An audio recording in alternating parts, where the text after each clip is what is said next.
The first scream hit my ears before the garage door even finished rattling up.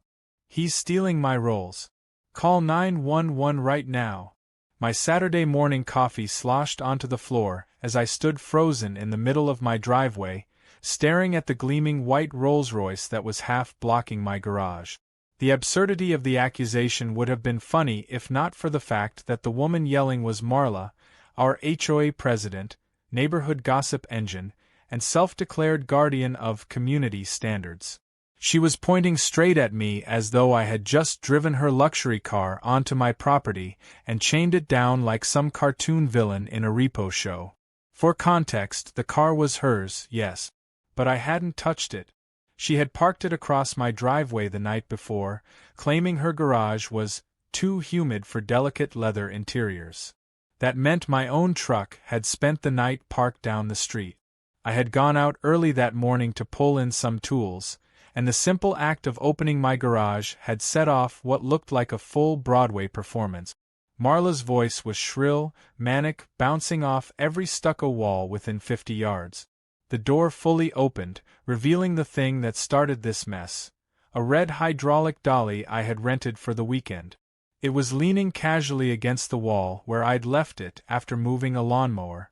To Marla, however, it looked like the jaws of death clamped against her pristine white walls. "He's got towing equipment," she shrieked into her phone. "He's seizing my property. My Rolls-Royce is being stolen as we speak."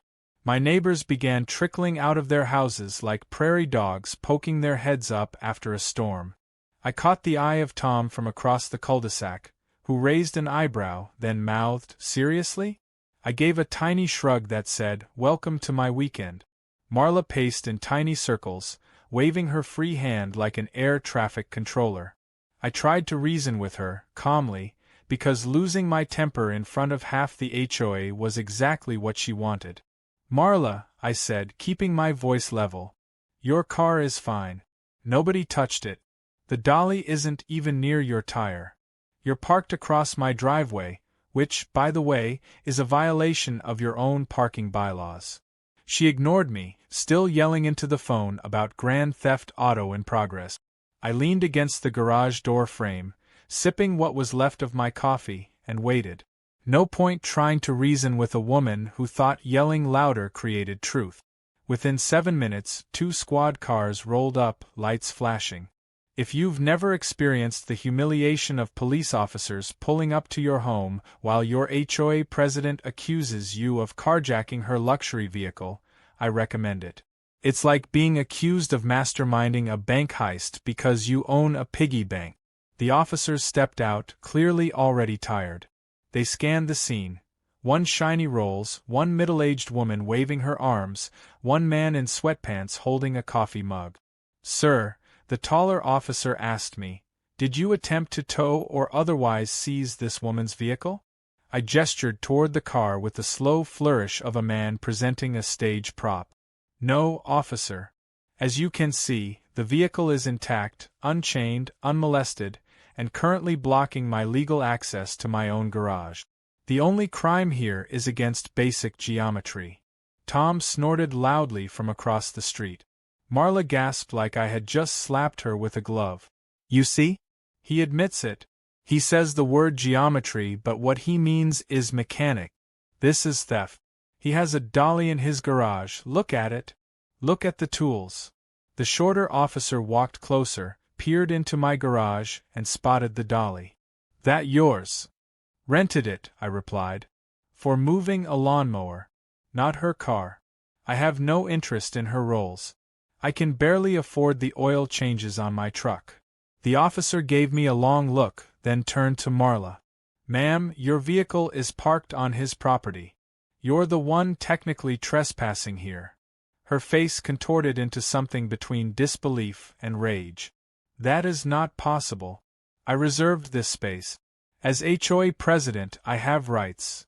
I could practically see the officers resisting the urge to laugh. The taller one sighed. "Ma'am, property rights are not transferable because you're on an HOA board. Please move your car before we issue a citation for blocking access." For a split second, I thought sanity might win. But Marla's voice rose again, high-pitched and wild. No. This is a setup. He's staging equipment so he can file a false claim, maybe even seize my title. I demand you impound his garage until we sort this out. That's when I knew this was only the beginning. I caught Tom's eyes again. This time he mouthed, "She's going to bury herself." And I couldn't help but smile. Because if Marla wanted a war of logic and patience, I was more than ready to play the long game. What none of us realized then was that the HOA's little queen had just kicked off a chain reaction far bigger than a false 911 call. What started as her paranoia about a Rolls-Royce would soon spiral into fines, legal filings, and a courtroom showdown that made national headlines. And I, the guy with a rented dolly and a blocked driveway, was about to become her favorite enemy. And that was just day one. When the police finally convinced Marla to move her Rolls-Royce, she did it with all the melodrama of a Broadway diva taking her last bow. She marched to the car, slammed the driver's side door loud enough for the cul-de-sac to echo, and peeled it out of my driveway like she was qualifying for Daytona. The two officers gave each other a look, then one of them muttered, "We're definitely coming back here." They drove off, leaving me with a coffee-stained driveway, a wide-eyed audience of neighbors, and the bitter awareness that this wasn't over. I should have gone back inside, but something in me knew she'd be back with reinforcements. Sure enough, 3 hours later, I found a bright yellow slip taped to my mailbox. It was an HOA violation notice, handwritten, signed by Marla herself. The offense? Improper storage of towing equipment in plain sight. Never mind that the dolly was inside my garage, not visible to anyone unless they craned their neck and played neighborhood detective. She had written it in bold Sharpie, like she was issuing a presidential executive order.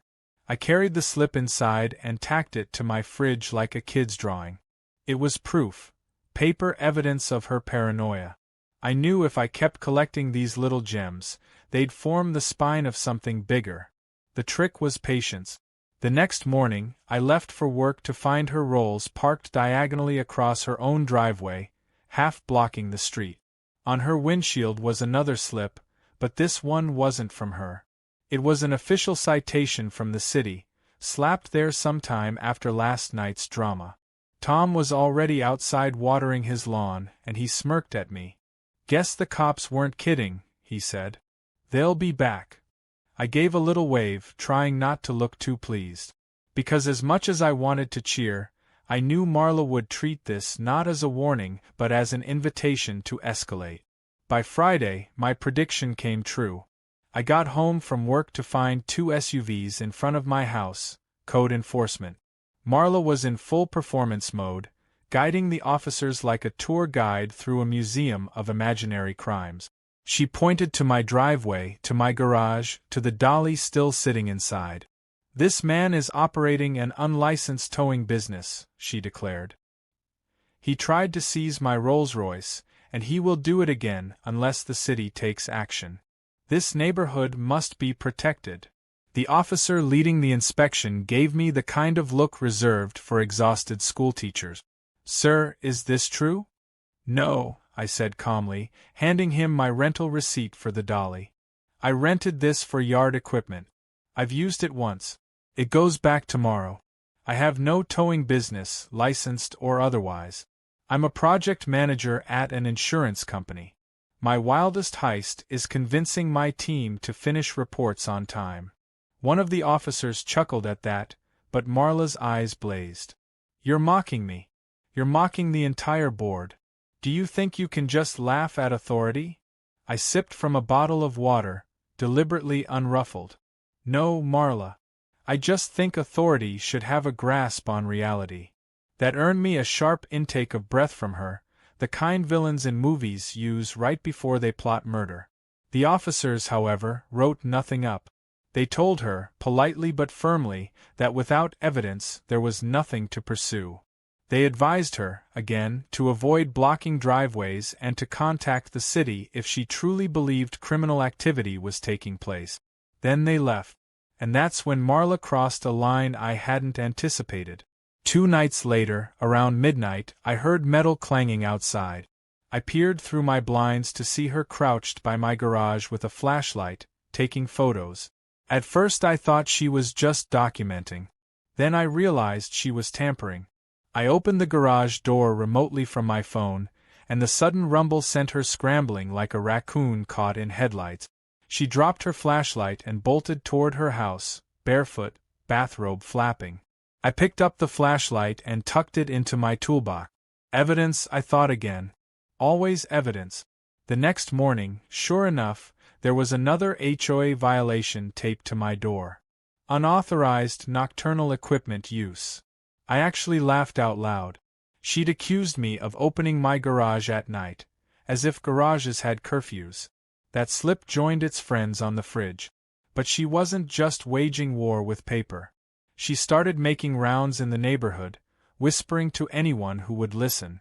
I caught snippets from Tom, who relayed it all gleefully. According to Marla, I was running a black market car repo ring. I was hiding seized luxury vehicles in storage lockers across town. I was plotting to dismantle community trust by targeting high-end cars. It would have been hilarious if it wasn't slowly poisoning the air around me. A few neighbors stopped waving. One couple avoided parking near my house. And one evening, I found "CAR thief" scrawled in chalk on the sidewalk in front of my driveway. The writing was messy, rushed, like a guilty conscience had tried to play vigilante. That was the moment I knew Marla had succeeded in sowing doubt. And that's when I decided to stop playing defense. I started logging everything: dates, times, photos, recordings. When she trespassed, I captured it on my door camera. When she chalked my driveway, I photographed it. When she spread rumors, I asked neighbors to write down exactly what she'd said. I even bought a small binder to keep it all organized. By the end of 2 weeks, that binder was already fat with evidence. The final straw came on a Sunday afternoon. I had just returned from returning the dolly when 3 police cars pulled up again. Marla was in her yard, shrieking at them to search his garage immediately before the evidence disappears. The lead officer sighed when he saw me. "Sir, do you consent to us looking in your garage just so we can put this to rest?" I nodded. "Of course. You'll find 1 lawnmower, 1 toolbox, and about 15 HOA violation notices taped to my fridge." They opened the garage. Exactly as I said. Neat, boring, nothing remotely resembling a repo operation. Marla looked like she'd swallowed nails. "He moved it all," she hissed. "He's clever. He's hiding them somewhere else." That's when the officer turned to her and said something that changed everything. "Ma'am, this is beginning to look like harassment. If you continue filing false reports, you could face charges." Her mouth dropped open, silent for once. I stood there, arms folded, watching her fumble for words. And in that silence, I realized the balance had shifted. For the first time, she wasn't just embarrassing me, she was digging her own grave. Of course, I had no idea how deep she'd keep digging. Because the next chapter of this feud wasn't about garage doors or dollies. It was about lawsuits. And Marla was about to learn that when you weaponize 911 against your neighbor, the fallout doesn't just end with a warning. It explodes. By the time the officer warned Marla about harassment, I thought she might finally back off. For one glorious evening, the cul-de-sac was quiet. No Rolls-Royce angled like a white rhinoceros across my driveway, no shrieks puncturing the night air, no paper slips taped to my door. But calm in an HOA neighborhood is like silence in a horror movie. You know it's just the part before the jump scare. The jump scare arrived 2 mornings later, in the form of a thick envelope shoved into my mailbox. Not the usual violation slip, but a certified letterhead stamped with HOA Legal Counsel. I opened it at my kitchen counter, half expecting another half-baked reprimand. Instead, it was a formal cease and desist. According to the letter, I was unlawfully engaging in the seizure and storage of vehicles belonging to HOA members, and if I didn't immediately discontinue these actions, the board would initiate civil proceedings. I laughed so hard I nearly spilled my cereal. Civil proceedings. Over an imaginary car theft ring. But the laughter died as I scanned the signature at the bottom. Not Marla, but the HOA's actual attorney. She'd managed to drag an official law firm into her fantasy. Tom dropped by that evening, bringing beer and curiosity. "She really got them to sign off on this?" he asked, waving the letter like it was a winning lottery ticket. "Looks like it," I said. "But that's good. She just took this out of the neighborhood drama stage and into the legal stage. And legal stages come with transcripts." Tom grinned. "So what's the plan?" I tapped the binder I'd been building. "We fight fire with paperwork. If she wants a lawsuit, we'll give her one. But not the way she thinks."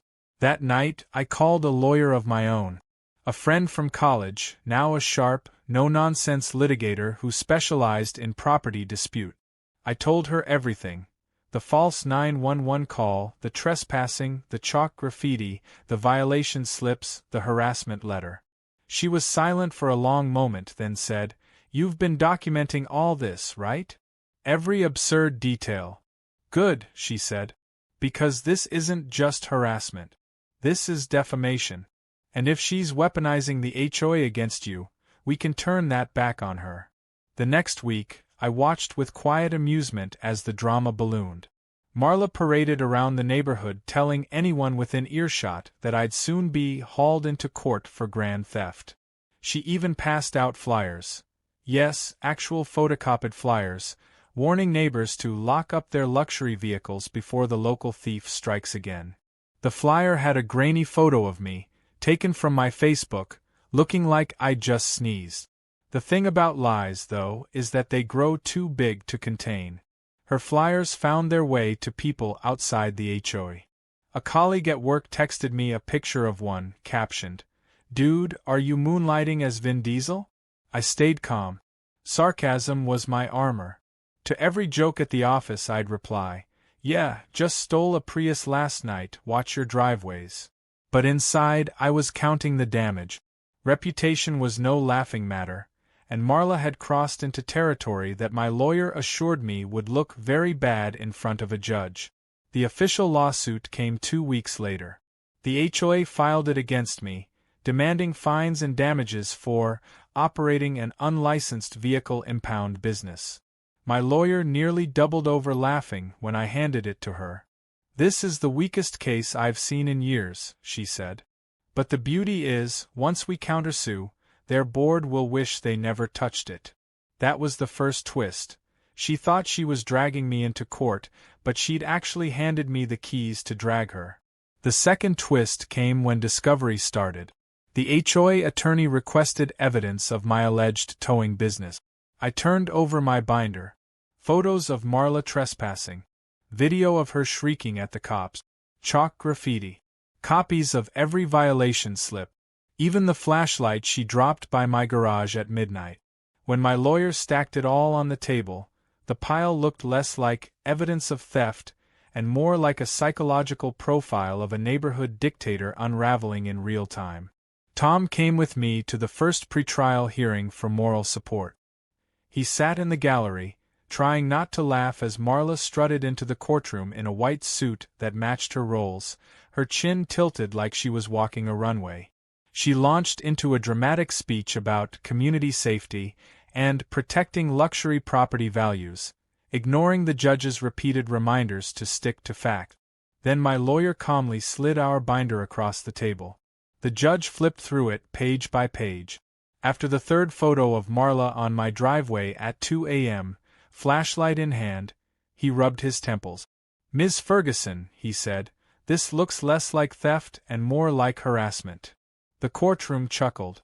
Marla flushed red, sputtering, "He's clever. He hid the vehicles. He knows how to manipulate the system."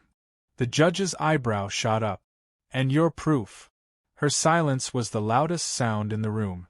By the end of that hearing, the HOA's lawsuit hadn't been dismissed outright, but the judge warned them it was on very thin ice. More importantly, he allowed my lawyer to file a countersuit for defamation and harassment. That was when the HOA board realized Marla's obsession had just put them all on the hook. word spread fast through the neighborhood. Suddenly, the same people who'd been avoiding me started knocking on my door, offering apologies, even cookies, as if baked goods could erase weeks of slander. One couple admitted that Marla had pressured them into signing statements, witnessing my so-called towing operation. Another neighbor confessed she'd told them if they didn't support her, she'd fine them for aesthetic violations. It was gold. Pure, shining gold for our case. The third twist came not from the neighborhood but from the police. Remember that first 911 call? Turns out false emergency reports are taken very seriously. The police department quietly opened its own review of Marla's actions, and when they learned she'd called multiple times with baseless claims, the word misuse of emergency services started being tossed around. I was sitting in my living room one evening, binder open on the coffee table, when my lawyer called. "We may not just be dealing with civil court anymore," she said. "She's flirting with criminal charges." And that's when it hit me. This wasn't about the Rolls or the Dolly or even me. This was about power. Marla needed to feel untouchable, superior, obeyed. And when I refused to play the obedient neighbor, she decided to make an example out of me. Only now, her hunger for control had spiraled so far out of bounds that it was dragging her into places she never imagined: courtrooms, police records, public shame. As I hung up the phone, I realized the long game wasn't just about defending myself anymore. It was about watching the queen of the HOA topple her own throne. And the best part? She had no idea how much further she was about to fall. Because the next move wasn't mine. It was the board's. They were starting to realize they'd hitched their wagon to a sinking ship. And nothing turns an HOA board faster than self-preservation. The first real crack in Marla's empire appeared not in a courtroom but at an HOA meeting held in the community clubhouse. Normally these meetings were dull affairs: budget reports, landscaping updates, the occasional argument over mailbox paint colors. But that night the place was packed. Every folding chair was taken, neighbors lined the back wall, and people I'd never seen attend before were whispering like they were about to watch a prize fight. Marla strutted to the front in her trademark white suit, gavel in hand, chin tilted toward the ceiling. She tried to open with her usual, "As your president, it is my duty," speech, but the murmurs grew so loud she had to bang the gavel twice just to regain control. Sitting quietly in the middle row, binder on my lap, I let the show unfold. She launched into a tirade about ongoing threats to community safety, by which she meant me, of course. She repeated her story about my seizure operation, waving her arms as though invisible tow trucks lurked outside the clubhouse. Then she tried to pivot, calling the lawsuit a necessary protective action taken on behalf of property values. That's when a neighbor named Karen, not one of those Karens, but a practical woman who'd lived here 20 years, stood up. "With all due respect, Marla," she said, her voice steady, "you dragged us into this without a vote. We never approved spending HOA funds on your lawsuit." The room erupted in nods and murmurs. Marla banged her gavel again. "As president, I have the authority to protect this community." "No," Karen cut in. "You have authority to enforce bylaws, not invent conspiracies. And now you've exposed all of us to legal countersuit. Do you plan to pay those out of your own pocket or ours?" The silence was deafening. Marla's face twitched. She opened her mouth, closed it, then muttered something about misinformed interpretations. That's when Tom stood up. "We've all seen the police come here 3 times. We've all heard her screaming at dawn. We've seen the flyers. My kid picked one up off the sidewalk. She's not protecting the community. She's embarrassing it." The gavel slammed again, but it didn't matter. The board members, 5 of them, sat in a neat row beside Marla, and you could see their discomfort in every shifting body and fidgeting hand. One finally cleared his throat. "Perhaps," he said carefully, "we should table this discussion until after the next court hearing." Translation: they were terrified of being dragged down with her. That meeting was the turning point. For the first time, Marla wasn't the one controlling the room. She was fighting to keep her footing, and the board she'd once dominated was slipping away. The next twist came a week later, during the pretrial discovery process. My lawyer subpoenaed HOA financial records to prove they were funding the lawsuit. What we found was better than we ever hoped. Not only had Marla authorized legal expenses without a board vote, but she had reimbursed herself for incidentals that included luxury spa visits, steakhouse dinners, and, my personal favorite, a $1,200 security consultation with a company that turned out to be her cousin's side hustle. When my lawyer showed me the receipts, I couldn't stop laughing. She turned the HOA into her personal ATM, I said. Which means, my lawyer replied, this isn't just a defamation case anymore. This is potential embezzlement. The board must have seen the same writing on the wall, because days later, an emergency meeting was called. This time, the clubhouse was overflowing, neighbors standing shoulder to shoulder, whispering like a crowd waiting for the guillotine to drop. Marla tried her usual performance, but the board cut her off. One member, normally meek, suddenly found his voice. Marla, we have reviewed the financials. Your expenditures were unauthorized. Effective immediately, we are suspending you from presidential duties pending investigation. The room exploded. Some clapped, others gasped. Marla slammed her gavel so hard the handle cracked. You can't suspend me, she screeched. I am this board. I am this community. No, said the same board member, his voice calm but firm. You are the liability. For a moment she stood there, red-faced, breathing hard. Then she stormed out, gavel clattering to the floor behind her. But if anyone thought that would end things, they underestimated Marla's taste for theatrics. 2 nights later, I heard a familiar rumble outside. I pulled open the blinds and nearly choked on my drink. There she was, parked directly in front of my house, Rolls-Royce headlights shining like twin spotlights into my living room.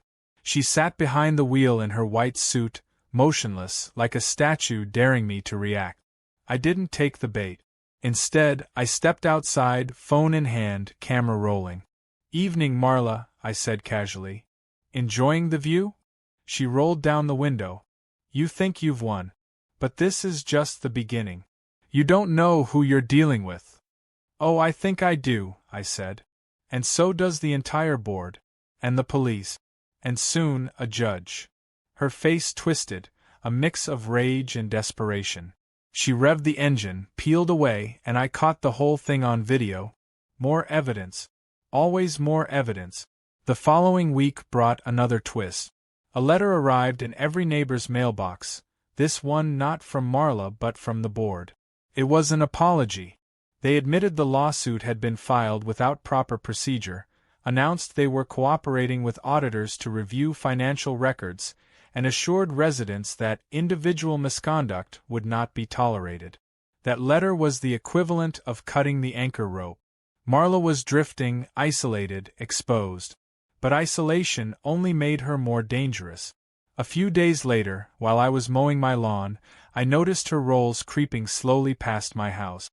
She stopped, lowered the window, and shouted over the roar of the mower. You're destroying this neighborhood. When your lies collapse, you'll regret this. I shut off the mower and looked her dead in the eye. The only one collapsing here is you. And you'll regret it more than anyone. She sped off, tires squealing. That night, Tom texted me a screenshot. Marla had taken her crusade online. She'd posted a long rant on the neighborhood Facebook page, accusing me of everything from theft to stalking to psychological warfare. The comments section, however, wasn't the rally of support she expected. Neighbors flooded it with eye-roll emojis, sarcastic gifs, and flat-out calls for her resignation. One even posted, "Girl, you're about 3 conspiracy theories away from claiming he stole your identity too." By then, her credibility was gone. The more she shouted, the more ridiculous she looked. But she wasn't finished. She still had one card left to play, and it was the most reckless one of all. Because when the police finally called me a week later, It wasn't about her parking in my driveway or her chalk graffiti. It was about a formal complaint she'd filed, alleging I'd broken into her garage and tampered with her rolls. The officer sounded weary. "Look, we have to follow up, but given her history," I exhaled, gripping the phone. "Don't worry. I've got cameras. If she claims I broke into her garage, she's about to hand me the nail for her own coffin." And that was the moment I realized. The final battle wouldn't just be in HOA meetings or neighborhood gossip. It would be in court, under oath, where Marla's lies couldn't hide behind volume or theatrics. Courtrooms have a way of stripping people down to their rawest selves. No fancy landscaping, no white suits, no Rolls-Royces angled like trophies in driveways. Just wood benches, echoing air, and the stern gaze of a judge who has no patience for theatrics. When the final hearing arrived, Marla walked in with her chin high, flanked by an exhausted-looking attorney and a stack of folders that I strongly suspected were filled with nothing but her own violation slips against me. I sat at the defense table with my lawyer, binder at the ready, calm as a monk in meditation. The gallery was packed. Neighbors filled the benches, some even standing at the back. Tom sat in the second row, arms crossed, grinning like a kid at a circus. It wasn't just my case anymore, it was the neighborhood's reckoning. The judge began briskly, cutting through the usual preamble. "We are here regarding Ferguson versus Miller," he said, his tone clipped. "Allegations of harassment, defamation, and misuse of HOA funds. We will also be addressing the countersuit." Marla shot me a glare sharp enough to cut glass. Then she stood, smoothed her suit, and launched into a speech that sounded less like testimony and more like a campaign rally. "Your Honor, this man is a menace to our community. He has engaged in the theft, harassment, and intimidation of HOA members. He has weaponized social media, spread lies, and threatened property values." My lawyer didn't even blink. When it was our turn, she stood calmly and placed our binder on the judge's desk. "With the court's permission, I will present direct evidence to counter every single claim made by the plaintiff." The judge leaned forward, flipping through the binder. Photo after photo. Time-stamped videos. Copies of chalk graffiti. Handwritten violation slips accusing me of things like unauthorized nocturnal garage use. At one point, he stopped, lifted a slip, and squinted. "Improper storage of towing equipment in plain sight? Counsel, this garage door is closed."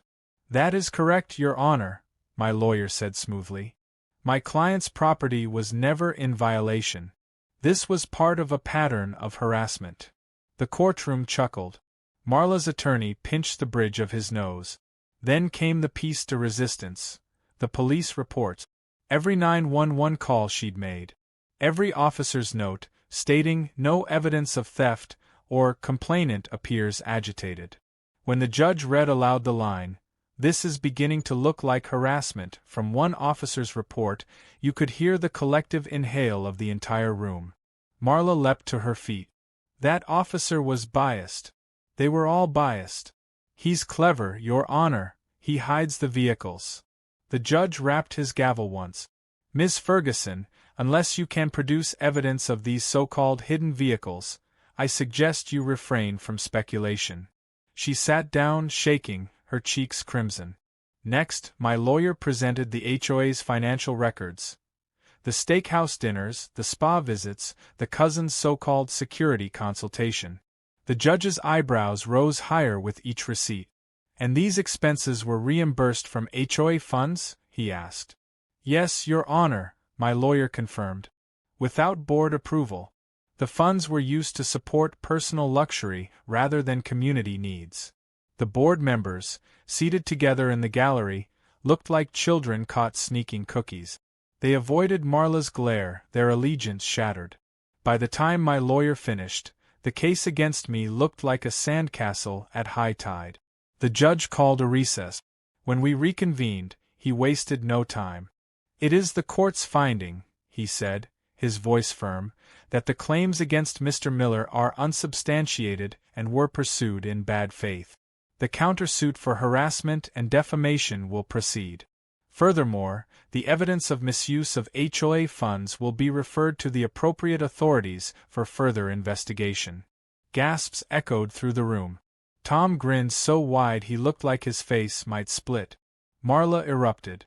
She slammed her palms on the table and shouted, "This is injustice. This is a conspiracy. You're all against me because I have standards." The judge's gavel cracked like a gunshot. "Bailiff, remove her from this courtroom." And just like that, the queen of the HOA was escorted out, her voice echoing down the hallway, railing about betrayal and stolen cars that never existed. But the story didn't end there. The fallout hit fast. The board held an emergency vote that week and removed Marla from her position as president. They issued another letter to the neighborhood, this time publicly apologizing for her actions, acknowledging the misuse of funds, and promising to reimburse members for any losses. Neighbors who once avoided me now stopped by to shake my hand, some even thanking me for standing up to her. One woman admitted she'd been too scared to speak against Marla for years, fearing fines or retaliation. Meanwhile, the police followed through on their warnings. Marla was cited for misuse of emergency services, fined heavily, and placed under formal review. Her once spotless reputation crumbled overnight. And the Rolls? That car became a symbol of everything wrong with her reign. One day I drove past her house and saw it sitting in the driveway, dusty, forlorn, a silent monument to hubris. No one envied it anymore. It looked less like a luxury and more like an anchor. The final twist came months later, after the dust settled. I got a call from my lawyer telling me Marla had agreed to settle the countersuit. She would pay damages for defamation, cover my legal fees, and sign a formal apology letter retracting all her accusations. When I opened that letter, I almost laughed. The same woman who once screamed at the top of her lungs that I was a car thief had been forced to write, in her own hand, that her claims were untrue, baseless, and regrettably damaging. I framed that letter. It hangs in my garage, right above the spot where the dolly once stood. Life in the neighborhood calmed after that. The HOA elected a new president, a mild-mannered retiree whose biggest concern was making sure the pool chairs were stacked properly. The drama faded. The whispers died down. Even Tom admitted the cul-de-sac felt almost too quiet without Marla's antic. As for Marla, she sold the Rolls a few months later. Word was she needed cash for her legal bills. She moved out not long after, retreating to another neighborhood, another HOA, another stage for her drama. But every now and then, when I open my garage door, I think back to that morning. The first scream, the flashing lights, the absurdity of being accused of stealing a Rolls-Royce by merely existing in proximity to it. And I smile. Because in the end, patience, sarcasm, and a very thick binder turned the tide. Marla wanted to bury me with falsehoods. Instead, she buried herself. And I didn't have to lift a single luxury vehicle to make it happen.